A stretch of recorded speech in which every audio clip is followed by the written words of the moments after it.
Maraming salamat at magandang gabi ho sa ating lahat.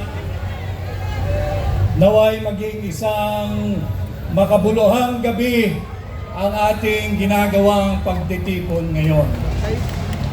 Alam kong mabigat ang kalooban nating lahat. These past few days, talagang mahirap. Emotionally, physically, mentally, and intellectually draining ang pinagdadaanan nating lahat. Subalit, napakinggan natin ang mensahe ni Pangulong Duterte through our Vice President, Inday Sara Duterte.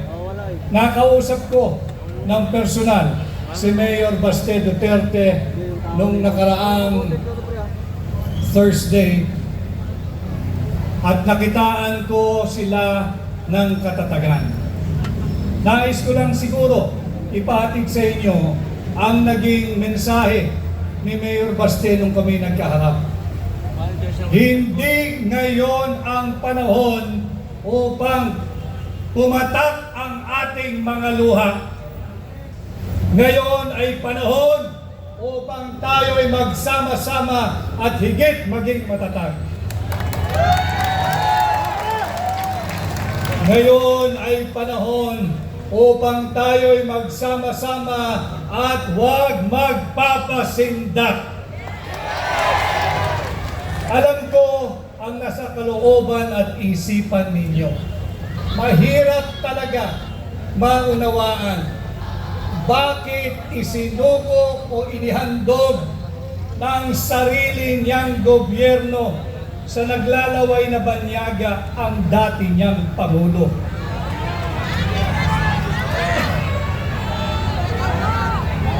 Wala na ba tayong batas na umiiral? Wala na bang saligang batas?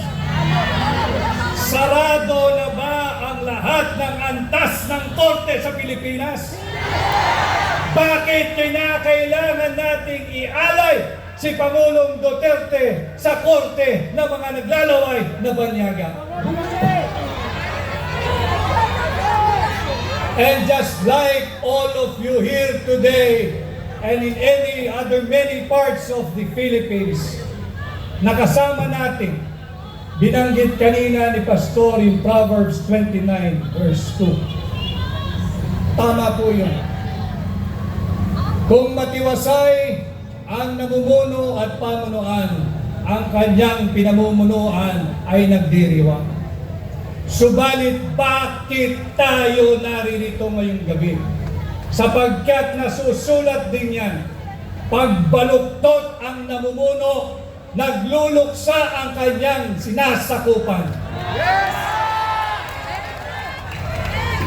And tonight, I am here not as a candidate. Let's forget about it now. I am here like you bilang Pilipino. Ako'y bilang abogado at katulad ninyong lahat, ako'y naririto bilang isang maisog na Pilipino.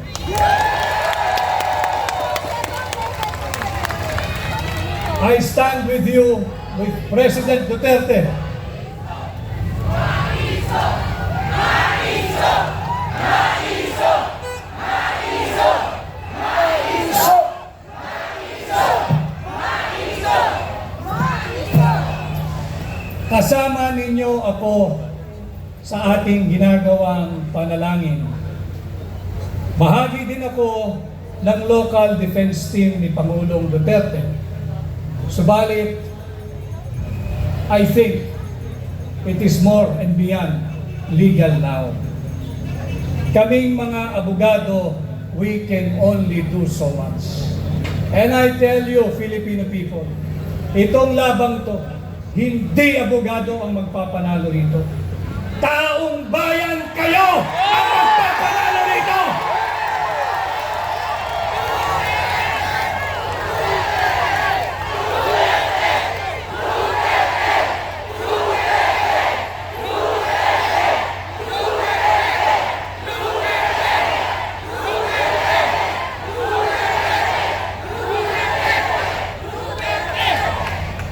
Ipagpatuloy ho natin ang ating ginagawa kung ilang araw, linggo o buwan ang darating. Itong ginagawa nating payapa at malayang pagsasaad ng ating saloobin. Patuloy tayong magsama-sama, patuloy tayong mag-ingat. At sama-sama natin ipakilala sa buong mundo na sa bahaging ito ng mundo, merong isang Pilipino na kailanman hindi isusuko ang kanyang soberanya, kasarinlan, kalayaan, at kahit nag-iisang Pilipino ay pakilala natin siya sa buong mundo at ang kanyang pangalan ay Rodrigo Roa Duterte!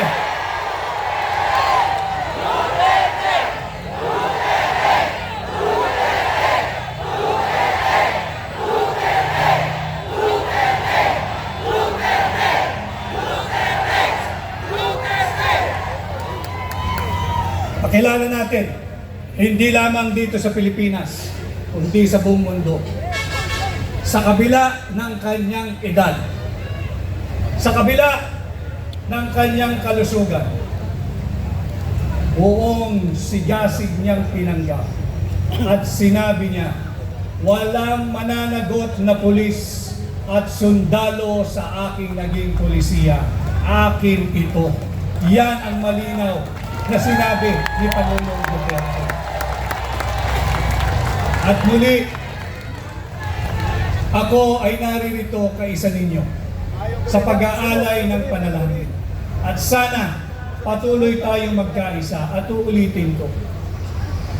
Patuloy nating ipakilala sa buong mundo, hindi lamang sa ICC, na dito sa bahaging ito ng mundo, merong isang Pilipino, ang ngalan ay Rodrigo, na hindi isusuko ang kapwa niya Pilipino sa mga naglalaway na banyaga, sa naglalaway na korte. Ang tawag ay ICC.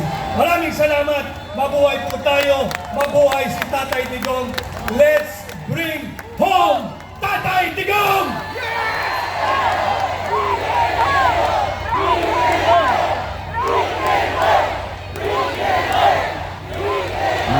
Maraming salamat, Attorney Vic Rodriguez. Samantala sa mga